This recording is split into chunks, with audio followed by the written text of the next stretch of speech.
Madiga లంజ first మీ ఆయన పిలిపి నేను వాడిని చంపేక వచ్చినాను. ఫస్ట్ నువ్వు పిలిపించి వాడిని చంపేసి నేను ఇంటికి వెళ్తాను. ఇందాక సంఘాల్లో కూడా కొట్టేసి వచ్చాను. వాడిని ఎక్కడున్నా పిలిపి, వాడిని వేగష్టాలు ఎక్కువైనాయి. ఈర్పక్షి వచ్చి లేదు సార్ నేను కాలు మొక్కుతున్నా కూడా నన్ను వచ్చి లేపి కాలుతో తన్నిగినా కూడా లోపల నుండి ఇగ్గుకొచ్చి నైట్ భుజాల మీద చేయి వేసి నైటే చింపినాడు సార్. నైటే చింపి మరి మీ ఆయన ఎక్కడున్నా పిలుచుని ఫస్ట్ చంపేసి వెళ్ళిపోతాను. ఎందుకు ఇచ్చినారు పదవి, ఇంటికి ఎమ్మెల్యే సీట్ ఎందుకు ఇచ్చినారు ఆయనకి?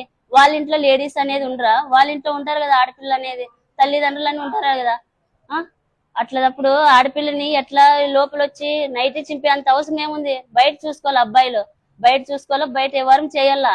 ఆయన ఎమ్మెల్యే సీట్ ఇచ్చినారు కానీ ఏంటి పదవి ఏం చేయలే. ఆయన ప్రజలకు ఎట్లా చెప్పాలని తెలుసుకొని, లేడీస్ తో ఎట్లా మాట్లాడాలా, లేడీస్ ని ఎట్లా గౌరవించాలని తెలుసుకొని మాట్లాడాలి. ఆయన ఇంట్లోకి వచ్చి దౌర్జన్యంగా వచ్చి నన్ను కొట్టి మీ ఆయన పిలిచి ఫస్ట్ మాదిగలని ఫస్ట్ మీ ఆయన పిలిపి నేను వాడిని చంపేసి వెళ్ళిపోతాను, చంపేకే వచ్చినాను.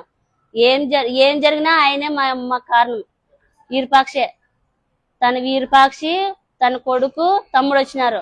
వాళ్ళు చాలా దాడంగా చేసినారు. మా ఆయన పిలిపించినా గానీ 200 మంది వచ్చినారు. మంది ఇంటికి ఒగితే ఉన్నాయి ఇంట్లో. వాళ్ళు అంత దౌర్జన్యంగా వచ్చి అంత ఆడదాన్ని అట్లా చేస్తే ఎట్లా? వాళ్ళకి లేడీస్ అనేది ఉండరా? వాళ్ళ ఇంట్లో కూడా ఉంటారు కదా. ఆయనకి పదవి గాని ఇచ్చినది కానీ తప్పు. ఆయనకి అవును ఎలా మాట్లాడతారు, ఎలా చెప్తాడు, ఈయన పదవి ఇచ్చేది ఎట్లా గౌరవించాలనేది తెలుసుకొని పదవి ఇవ్వాలి. ఆయనకి రెస్పెక్ట్ లో పదవి ఎట్లా ఇచ్చినారు? ఆయనకి ఎమ్మెల్యే సీట్ గాని ఇచ్చేది తప్పు. అది తెలుసుకొని అయిపోయి నాకు ఎట్టని కానీ 6 పడాల్సిందే. మా ఇంట్లో ఏం జరిగినా ఆయనే మాకు కారణం. మా ఇంట్లో మా 3 అన్నదమ్ములు, వాళ్ళకి ఏం జరిగినా ఈర్పక్షే. ఏం జరిగినా Lokesh sir, Chandrababu sir, Pawan Kalyan sir మాకు అన్యాయం చేయకోకున్నట్లు మాకు న్యాయం చేసేటట్లు చేయండి స్వామి సార్.